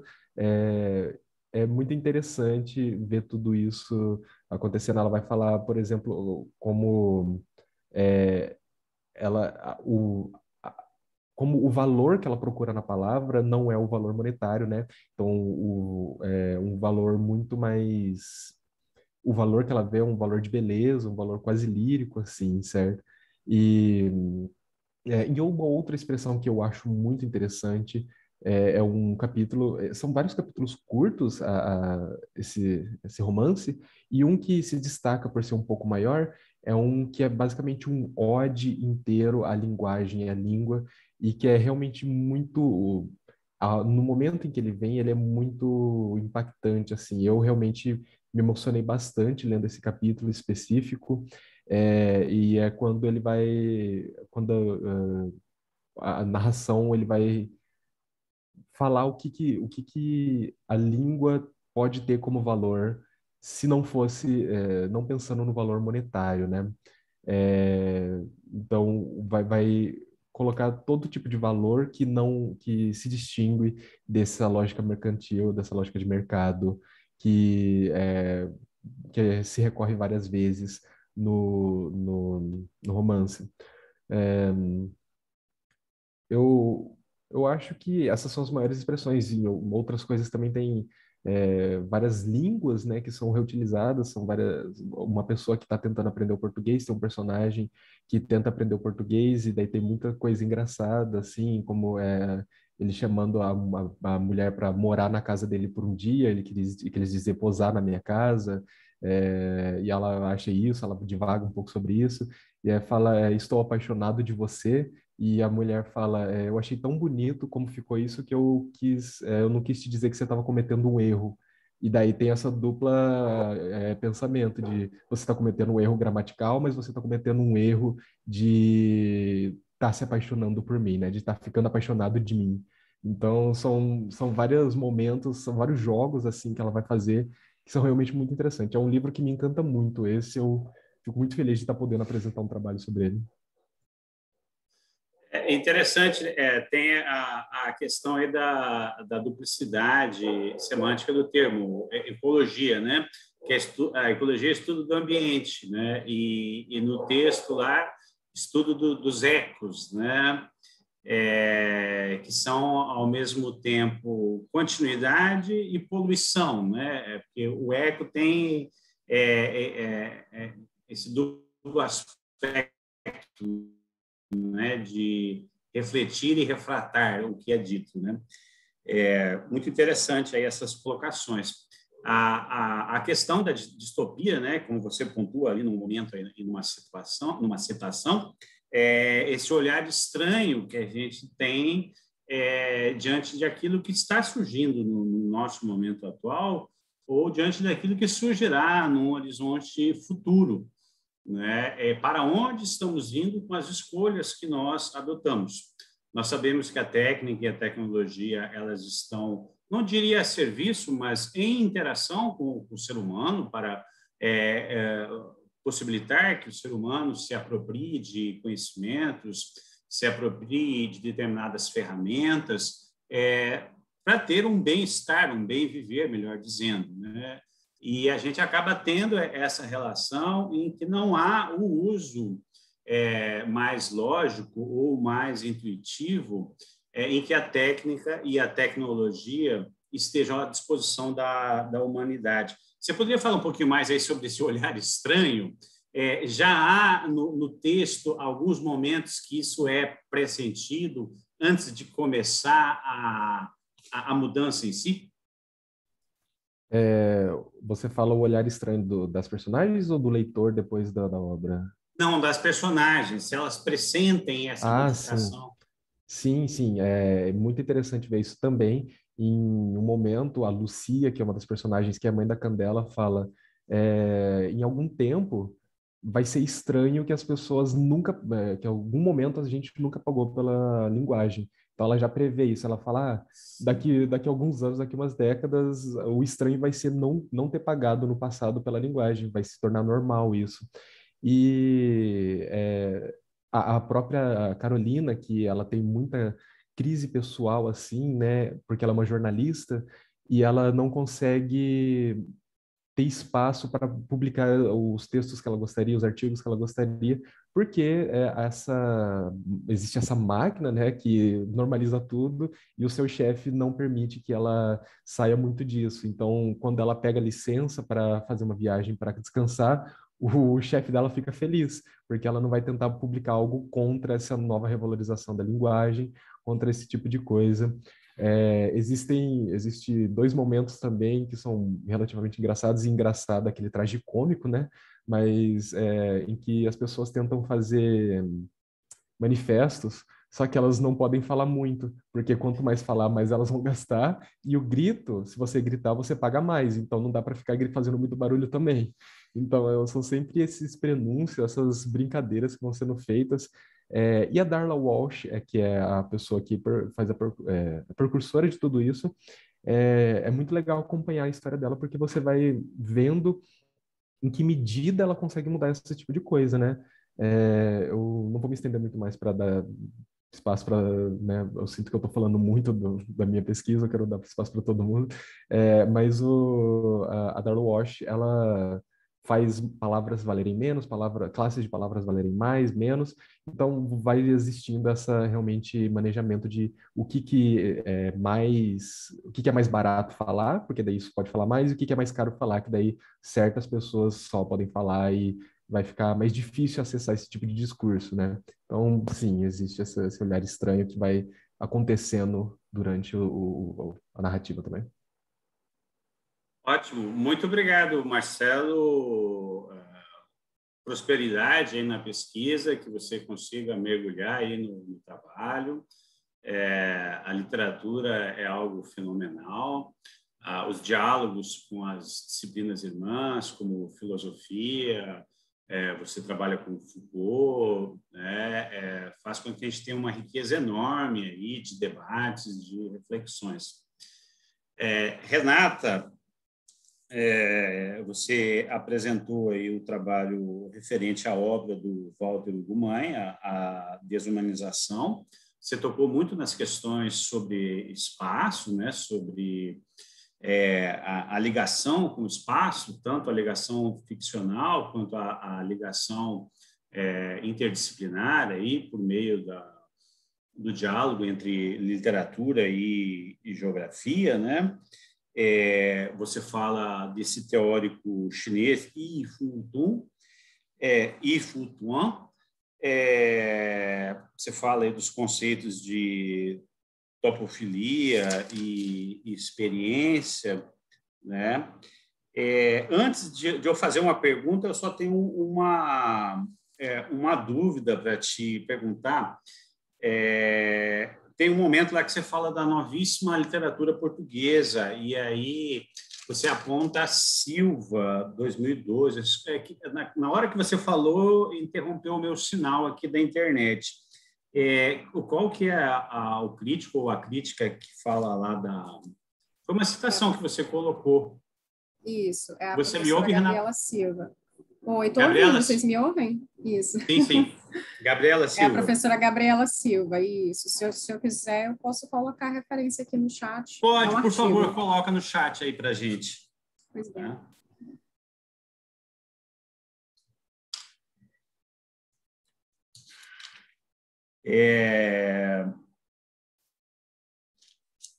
Bom, ótimo. Eu achei bastante interessante aqui a sua abordagem, as suas escolhas, né? Você dialoga com o Bachelard, dialoga com o Yifun. Num certo sentido aqui, a gente pode também falar da teoria crítica, né? Que é um ramo da filosofia que interage muito com a literatura, principalmente os estudos de Walter Benjamin, os estudos sobre as ruínas, sobre os escombros da sociedade contemporânea, que tem essa dificuldade de modalizar, de graduar o avanço econômico com a percepção das mazelas sociais, das agruras sociais, né? Uma espécie de alienação, ou melhor, mais especificamente, uma espécie de indiferença, né? Diante do contexto ao redor, diante da relação mais proveitosa com o espaço. Você vê aí no texto do Walter Hugo Mãe essa possibilidade aí com o diálogo com a teoria crítica, com o Walter Benjamin, com esse descompasso, essa diferença de tempos, né? A velocidade da progressão tecnológica, do avanço econômico e, num certo sentido, uma queda filosófica, uma queda na interpretação, um certo alinhamento. Você vê essa discussão aí no Walter Hugo Mãe? Então, essa é uma obra, é um romance do Walter Hugo Mãe que não é, pela crítica, classificada como uma distopia, né? É um romance que dispõe de elementos distópicos até certo ponto e que cabe, sim, uma leitura distópica, mas não é uma distopia por excelência, digamos assim. Mas existem, sim, alguns temas que a gente pode identificar em relação a esse romance, num tom assim de crítica social, sobretudo em relação ao individualismo, né? Porque esse romance ele se passa em um vilarejo muito pequeno, né? E espera-se que em vilarejo é um romance que a gente não tem a marcação temporal, a gente não sabe em que época, né? Ele se passa. Mas por se passar em um vilarejo pequeno e onde habitam muitas famílias, você espera que haja algum senso de comunidade. E o romance ele passa ao contrário para a gente, né? Então, à medida que o acontecimento da perda, da morte dessa criança, ela se dá no romance, a gente vai poder ver como é que cada um meio que se fecha no próprio mundo e como as pessoas elas vão vivenciando aquilo de uma maneira muito muito solitária, né? Então, eu percebo que, em relação a essa questão do individualismo, existe uma crítica, né, do Walter Hugo Mãe, sobretudo como ele trata o aspecto das relações familiares, né, em relação a esse individualismo de cada um desses personagens. Mas não é um romance que a gente, de cara, identificaria como uma distopia, de maneira alguma, mas, obviamente, que cabe, né, uma leitura, dependendo aí da orientação crítica. A distopia é um termo tomado de empréstimo, né? Ela não é da literatura, da crítica literária, da teoria literária, ela é da anatomia, ela é da biologia, da medicina, né? A localização anômala de um órgão ou de estruturas internas do corpo, né? E a gente projeta muitas das vezes para ficções futuristas, ficção científica, como as pessoas falam, né? Distopias e tal. Mas a gente pode viver uma distopia no tempo presente, né? Ela não precisa ser o deslocamento no tempo, ela pode ser um deslocamento espacial também, ou um deslocamento interpretativo, né? Talvez mais especificamente. Você fala bastante da questão do luto, né? Você aborda essas relações com o luto, por exemplo, que Freud fazia entre luto e melancolia, ou que o filósofo português Eduardo Lourenço fez aquela distinção entre as formas de se relacionar com a memória, saudade, nostalgia, melancolia, a saudade sendo duplamente positiva, a nostalgia metade positiva, metade negativa, e a melancolia duplamente negativa, ou você se insere mais nessas questões do espaço, do lugar, territorialidade?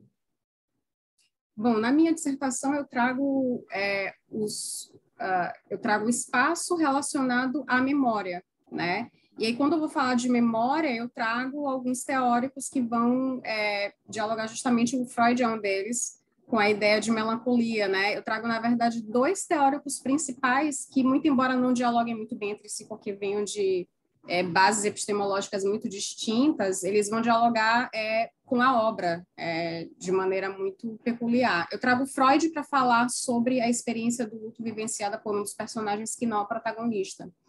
Sobretudo no que concerne a noção de recalque, né, muito forte na teoria psicanalítica. E eu trago também o Paul Ricoeur, que já vai dialogar mais com a parte fenomenológica do meu referencial, que eu trago, né, dos autores que estudam espaço.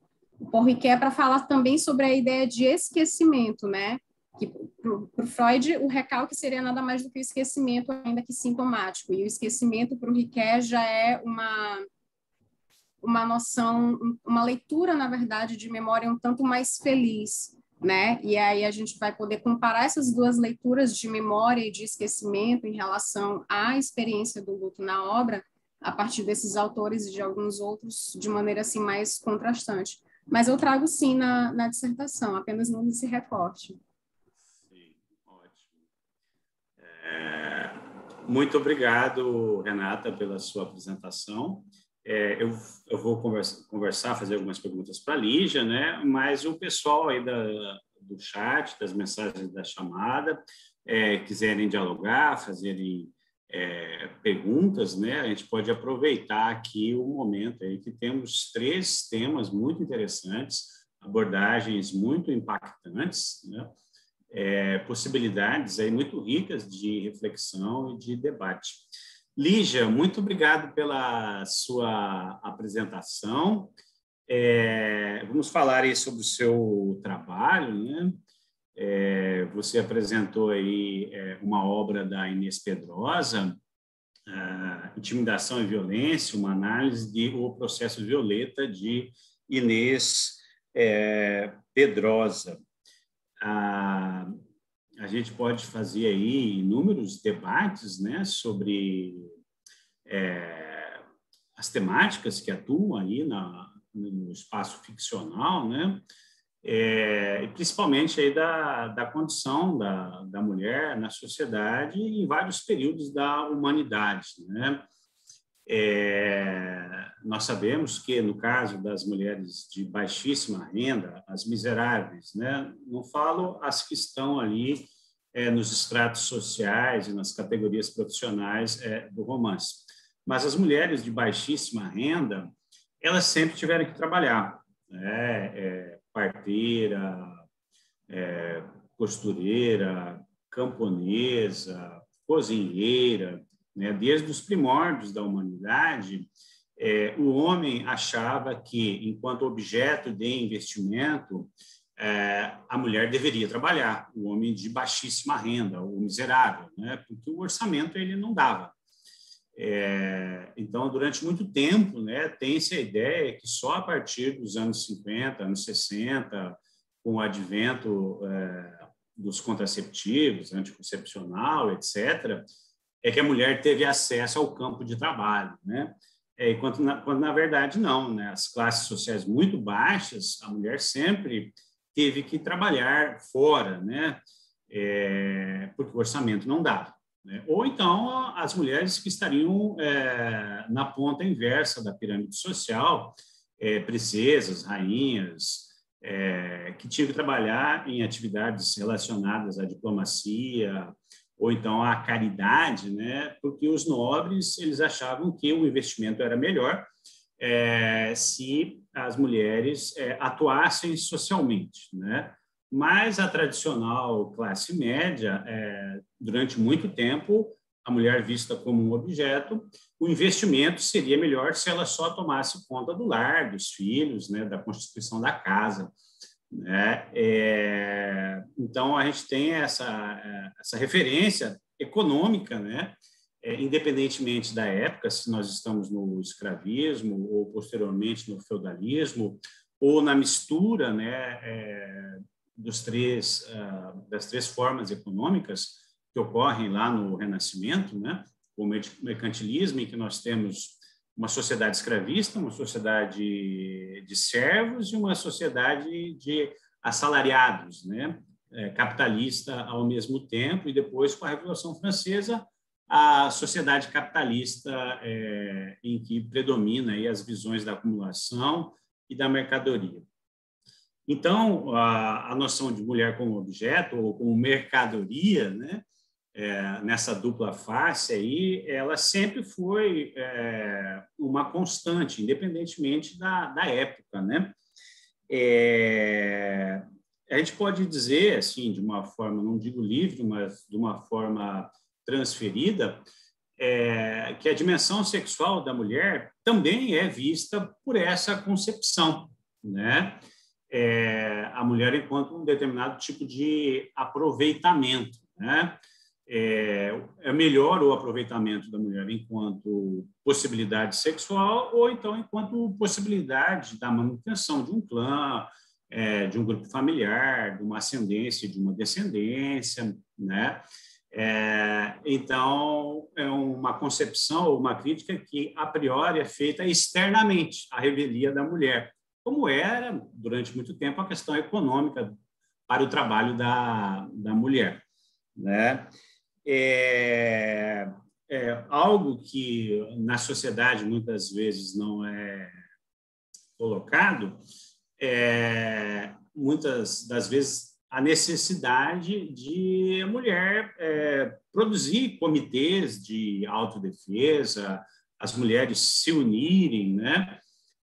Porque a violência é uma constante, né? Nós temos aí nos grandes centros urbanos, independentemente do progresso tecnológico, do grande grau de conscientização da mulher, às vezes o homem estudar o feminismo, se tornar, entre aspas, né, porque isso é impossível, feminista, né, não repetir aí os padrões simbólicos que de geração em geração são passados, a necessidade das mulheres é não deixarem o monopólio da violência por conta dos homens, né? O aparato repressivo ele foi constituído aí pela visão do homem, principalmente para o uso econômico da mulher e, em segundo plano, para o uso sexual da mulher, né? Eu sei que é importante confiar aí na legalização, na normatização, na penalização dos crimes e tal, né? Mas uma outra questão bastante importante é, talvez, os comitês de autodefesa das mulheres, né? Formado até mesmo por mulheres, né? Isso, em vários lugares do planeta, acontece. Existem alguns momentos aí na ficção da Inês Pedrosa em que é tocada essa questão da unidade das mulheres, é tocada essa questão do questionamento do próprio ordenamento jurídico, que é colocado desta maneira. Como que isso é disposto aí na narrativa, Lígia?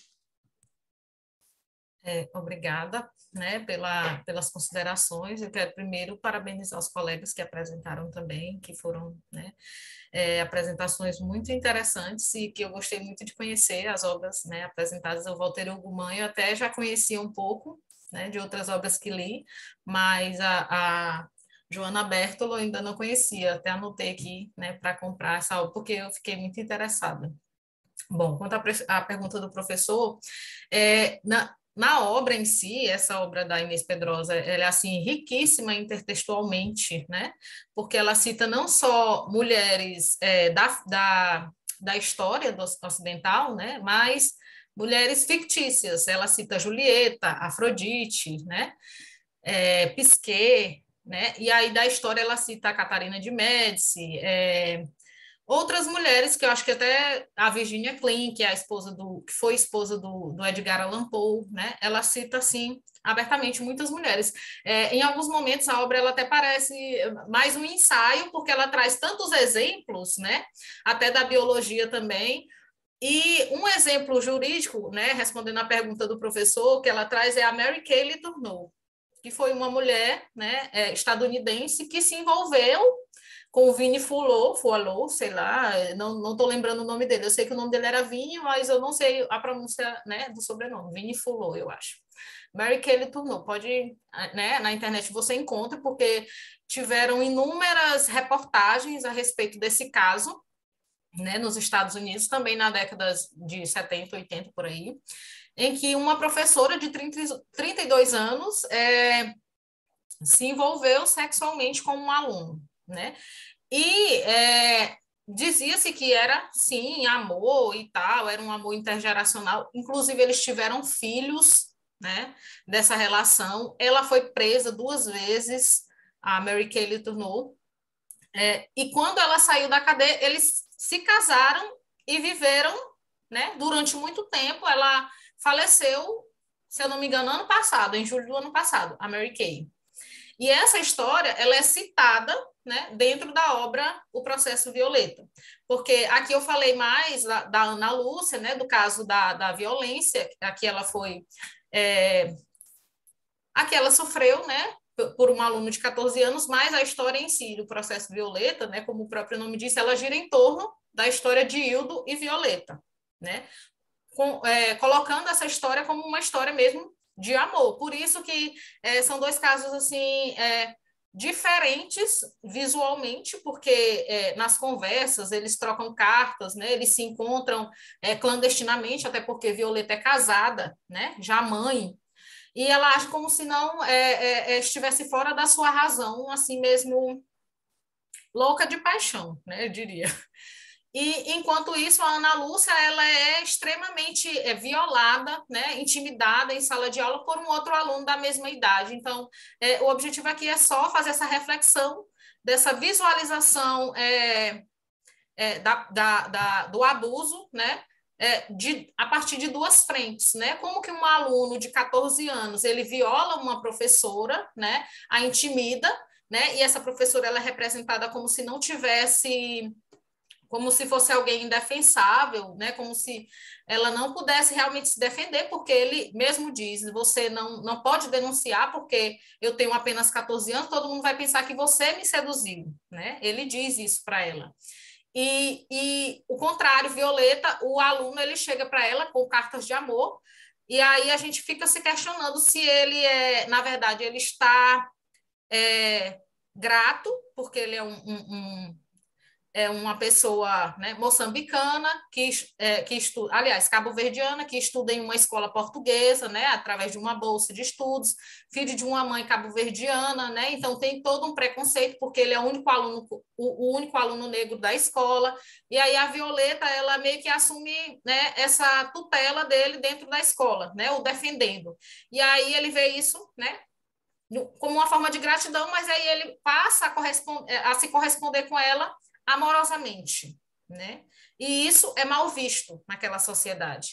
Então, a escola recebe inúmeras denúncias depois que eles começam essa relação, e mesmo assim, tal como na vida, né, da Mary Kay, pode até surgir aí uma outra interpretação, tal como na vida há essa comparação de que a Violeta e o Wildo, eles têm essa relação consumada, eles têm filhos, né?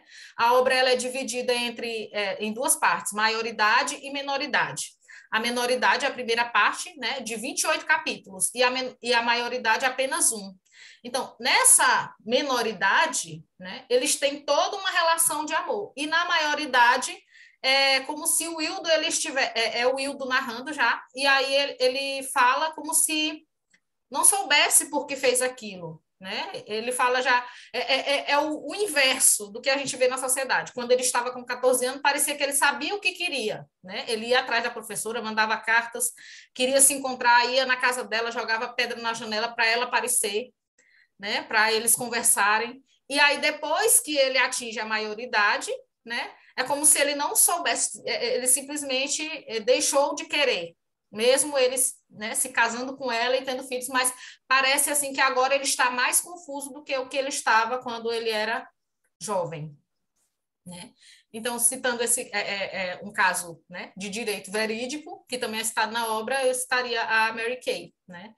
A respeito da legislação portuguesa, não é muito citado na obra, mas o próprio julgamento social é que indica, né, que aquilo não é aceito. Entra a questão do controle social, né? No caso, é controle masculino. Exatamente. Né? Exatamente. Na visão deles, existiria aí uma desvantagem etária para o homem. O homem com 14 anos, a mulher com 32, né? O homem não teria o controle porque ele não tem a vivência, a experiência que a mulher teria no caso específico aí. Você falou também das emoções corporais, né? Da outra personagem feminina que sofreu a violência, né? E aí me lembrou um texto, um livro da Eurídice Figueiredo, que ela fala dessas emoções corporais, né?